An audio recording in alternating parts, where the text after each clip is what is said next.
Okay, so last week we did environmental. We learned that our creativity is very influenced by our environment, right? Sights, sounds, feelings, mood. So this week we are going to learn about your creative ecosystem. So, what is that, you say? But before we go to the next slide, I do want you to see this creativity doesn't happen in isolation. It happens in an ecosystem. The question is whether yours is feeding you or starving you. So I want you to keep that in mind. I've posted the PDF of this lecture. So if you want to pause and print out or, kind of, I think of it as a PDF is like a handout for you to go through while I'm going through the slides. That might be helpful. Sorry about that. Oh. Habits, the routines, rituals, and practices that you structure, your morning pages that you keep in your journal, your daily walks, sketchbooks. This is the creative discipline that I'm trying to instill within you guys for this month plus. Your ecosystem is your creative diet. Just like physical health is shaped by what you eat, your creative thinking is shaped by what you read, watch, and listen to, and who you spend time with. Most people consume the same creative food every single day, the same platforms, the same voices, the same fields, and then you wonder why your thinking feels stale. You cannot generate ideas that are richer than your inputs. Let me repeat that. You cannot generate ideas that are richer than your inputs. If your ecosystem is narrow, your thinking will be narrow, surprising, and cross disciplinary.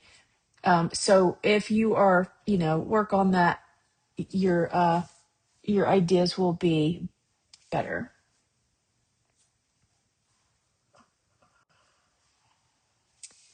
Okay, so our journal prompt for today is I want you to map your creative ecosystem.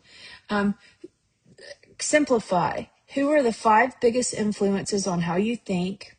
They can be living or dead, personal or public. What media do you consume? Experiences or places consistently spark ideas for you.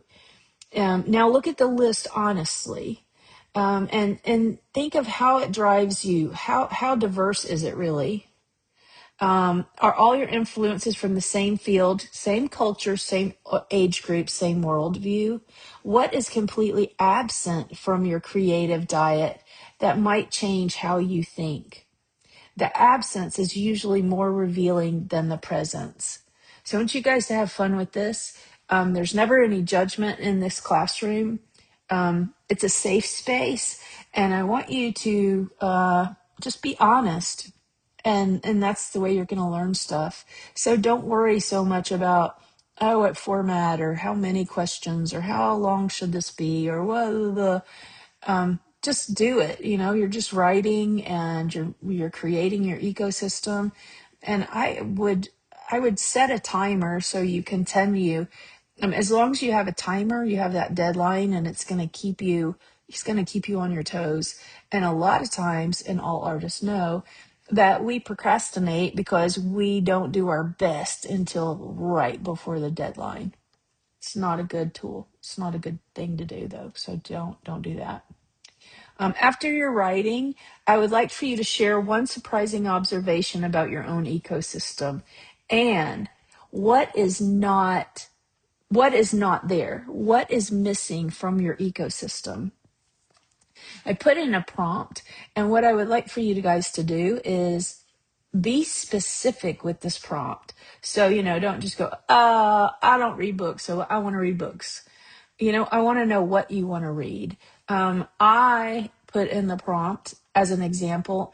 I know that I have not been watching like foreign films because sometimes they're difficult to watch, but they're always so beautiful. And I always learn about different cultures and hearing different languages. So, what was missing from my map was, getting outside your TV genre and situation, kind of opening up, broaden your, view. Okay, so this one is, I want you guys to take it round 1, 2, and 3. So this also has you doing with, let's see. So the current ecosystem map, I want you to do 20 minutes using any tool you like. I put in a Canva link, and also I think I put in Mural. It's pretty user friendly. So I want you to use what you're comfortable with, but I would like for you to have it digital. I love handwritten. I would like it handwritten first, and maybe we'll get digital more towards the end, towards your PowerPoint. So just think of that. If you just want to do it handwriting and drawn right now, and then later in the week, you can do and when you have a little bit more time over the weekend, you could do your Thursday PowerPoint as a digital mind map. Let's see, the gap analysis. Okay, label each branch energizing, neutral, or draining, and then identify 2 completely empty branches. Inputs that are totally absent from your ecosystem, and the one that makes you most uncomfortable to include. And that discomfort is information for you. Now, round 3, the cross-pollination challenge. That'll take 20 minutes. Pair up. I know I don't have you guys face to face, but possibly maybe I could do where you guys could see one another's. Maybe you could pair up with your friend or a family member, somebody close. Pair up, ideally across fields. Each pair takes one thing from your ecosystem and combines them into a new idea. It doesn't have to be good, it just has to be genuinely combined. And then I want you to share it with the group. So, since we're not face to face, I don't know if you guys want to reach out via chat. And you choose a classmate. I'm going to leave that up to you. How does your major or career field, intentionally or not, limit the creative input it exposes you to? And whose creativity gets celebrated in your field, and whose gets left out?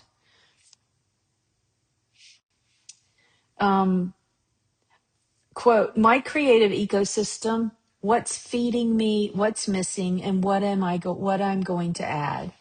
So think about this in 4 steps. Your current ecosystem, the honest version, which you did the first of the week, not the curated version, the real one, including the parts that are narrow, repetitive, and or comfortable.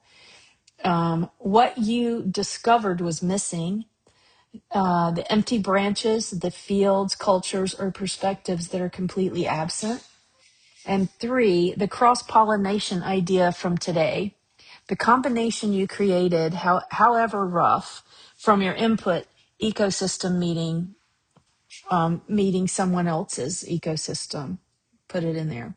And 4, one new input you're committing to add. A book, a podcast, a person to follow, a neighbor. Be specific and not vague. Okay. This is you're being real with yourself.